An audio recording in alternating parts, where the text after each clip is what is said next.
Yeah, I know, and you know what? Here's the funny thing, because a separate side story is that I musical direct one of the touring companies, a Radio City Christmas show that's every year, and my first 2 years I did it in Nashville, and so this was right when I was starting with season 2. It was in between after I'd just done 1, and I knew I had a job on season 2, and I was doing my Christmas show in Nashville, and I called up my boss, and I was like, hey, I'm in Nashville too. You guys are here. And I went and hung out and watched some of the auditions, and I totally remember Kimberly Locke and Ricky Smith, the two of them. Wow. I was there for their original audition.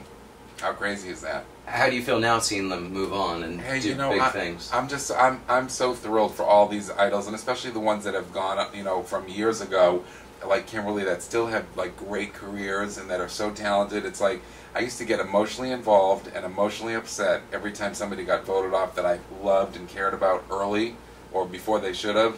And then there are people like, Kimberly, like Jennifer Hudson, like Chris Daughtry. It doesn't matter where you get voted off. I actually stopped crying a little bit and just was like, whatever happens, if these people are meant to, have a career, they're gonna. Because it's such an unbelievable, place to be seen in front of all those millions of people. So that if that's the biggest, you can't get a bigger audition for life than being on American Idol. Even if you make it, I've seen people, have careers, after just being on there a few weeks. So, it doesn't matter how long you're on. It's like that's such a great exposure for you. So it just makes me happy when I see people like from season 2 and season 3 and 4 that are having these huge careers all these years later. It's awesome. Yeah. Let's ask some of your questions for Michael right now. Go for it.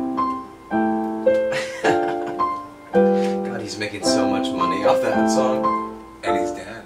Merv Griffin wrote. Well, someone is making money off Somebody that, yeah. His estate. What did you think of the critical reviews of season 9? Now some people said it was unwatchable, so... I know, I've read that and stuff, and I've seen all that stuff. I have to tell you, I think I'm so in the bubble with the contestants that it doesn't feel that to me. I think it was a hard year because Adam Lambert had set the bar so high, and he was so great. Season 8 was amazing. Season 8 was incredible, and and Allison and Chris and everybody on that season, and everybody was very different. I think there was a similar musical vibe between a lot of the contestants this year, and I also thought that just because so many of them played guitars, there was a lot of sameness to it. But it was an exciting year for me. I loved it just as much. It was now, do you like it when they're playing their own instruments, or do you miss the old days when people just got up there and they sang? Well, I do miss the old days a little bit. If I could change anything, which I can't. Right. If I could change anything, I'd make a new rule that said if you play an instrument, you can't play it 2 weeks in a row. So in other words, if you play it this week, you're not allowed to use it next week. I just think it can become a crutch. Yeah. And we don't see, like, in years past, we can see people, like, working the whole stage and really being, showing some showmanship. When you're playing a guitar, you're really stuck to a microphone stand. There's not a lot you can do with your body or anything. You can't be Garth Brooks. Exactly. Yeah.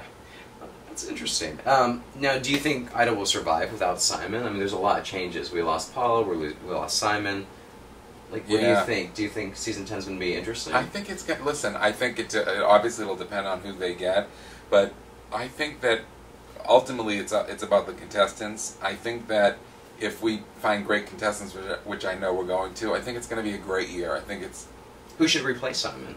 I don't know. I've heard all kinds of things. Well, who would you like to see? I thought Harry Connick Jr. was incredible. Oh, interesting choice. I've heard a lot of on this online talk. I think Adam Lambert would be a great judge. I thought, we had Adam as a mentor this past season, and I thought he was so great.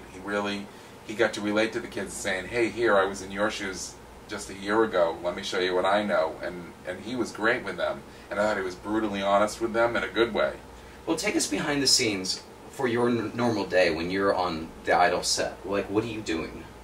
Well, Thursday is like our Monday, because Wednesday is elimination day. So Thursday is like, music picking day, and that's a very hard process for a lot of contestants. Some of them find it easy. We always say, do your homework, think ahead. I'd love to tell people, like, when you go audition for Idol, you should, like, once you get in, you should, like, know your favorite Motown song, know your favorite country song, know your favorite rock song, know your favorite song, What's the worst song choice you've ever seen in 10 years of Idol? I have to say that Bo Bice having to sing Corner of the Sky was my favorite, because he was just not happy. Bo Bice is one of the greatest most original rocker guys ever, like one of the originals. And when we did Show Tune Week, he was an unhappy boy. And, you know, seeing him sing Corner of the Sky from Pippin, even though Michael Jackson had done it, it was kind of fun. It was really fun. But I felt bad for him. He was not in a good way that week. Okay, so Thursday's Song Choice Day, and then what happens next? Thursday Song Choice Day. Friday is, like, you've picked your song now. Let's, like, really coach you and perfect it and make you really comfortable. Let's figure out if you're going to sit, you're going to stand, what you're going to do. We love the cut we did on your song. Saturday is, like, Mentor Day. And, you know, if there's a guest mentor, that's when we go meet the mentor and sing the song from them. And Sunday... And they film it? Yeah, they film all that, okay. Yes. And then Sunday they are filming their Ford videos. And then Monday is our band rehearsal day. And then Tuesday's live show. And Wednesday's results show. And so in between there, they not only know their song for the week, but they're learning a group song that week. And they have to be thinking about what are they going to sing next week. Why do they do the group songs? Like, why do you think... I think it's everyone. I don't think anyone likes the group songs. I think it's ever since Brady Bunch, you know, that... And I'm kidding. No. I don't know. I know the contestants don't always love it, but it's... You know what? It's a fun kind of way to what to do. It's fun watching them. It's fun watching the ones that are really kind of uncomfortable and awkward, and it's a fun thing. I think, you know what? I know in general people, like, make fun of it or whatever, but I think there are a lot of people... like my family that they're like, oh, I love the group song this week. I'm like, all right, well, I don't think the contestants did, but okay. Now, were you there when Carrie Ann Carrie Ann Inaba from Dance with the Stars was the choreographer? Yes. A lot of people don't know that, but she's a friend of mine, and I couldn't believe that was one of her first gigs. Yeah, she was fantastic. And you know, Dancing with the Stars tapes next to us, so I love seeing her all the time. I see her all the time there. But Carrie Ann Inaba was our choreographer for years. Yeah. So funny. Isn't that cool to see how she's... I'm so thrilled. Yeah. I love that woman. Out of all the idols who've had success over the years, is there a specific single that you thought was the best that they've released? It doesn't have to be a winner. It doesn't have to be, you know... I was just wondering, like, there's a lot of... There are so many I know, great, but there's really one that you're like, wow, that's a really great song. It could be anything. I'm just curious. Maybe something you listen to on your iPod. You know, well, what is that? I teach a lot of classes with my friend Pisha McPhee, who's Catherine McPhee's mom. Yeah. And somebody in our class last night did, what's that new Carrie Underwood song that she wrote with Cara? Undone? Is it Undone? She did it on the finale. Okay. And I love that song. I really love that song. It's like my new favorite song this week. Okay. But I've loved, you know, I still play piano for a lot of Kimberly Locke shows, and we do this acoustic version of Eighth World Wonder, which I think is like, it's my favorite. So, I mean, you know, I have this weird attachment to season 2 because it was my first full-time season, so...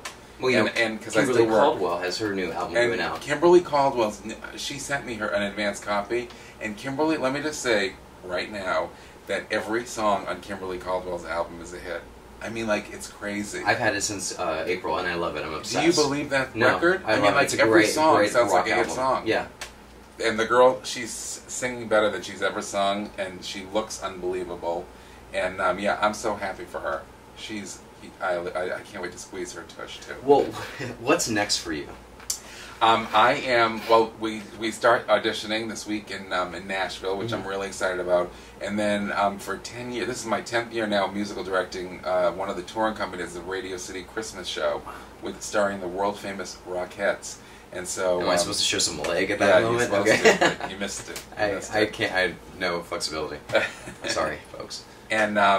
So I'm going to do that, and we all, like, there's 4 traveling companies, and we all rehearse in Myrtle Beach, South Carolina, and so that's really fun, like all these companies in this abandoned outlet mall, and so we all go there for like a month and rehearse, and then we go to our respective cities, and this year I'm doing Providence, Rhode Island, and Boston, Massachusetts, which is my hometown, so I'm really happy I get to be home for the holidays and stuff and all that, so that'll be fun. That's really cool. Yeah. Well, if you want more information on Michael, you can follow him on Twitter, or you can go to michaelorland.com. There you go. And will you play us out? And can they be my Facebook friends too? Yeah. Michael, I love having Facebook friends. Yeah. I'm trying to get to 5,000 before the end of the year. Okay, so become Facebook friends with Michael. Send him a message. So as we play this very sad, depressing song, thank you for watching AINow.org and with Josh.com Burn the Bridge. Thanks, Michael Orland.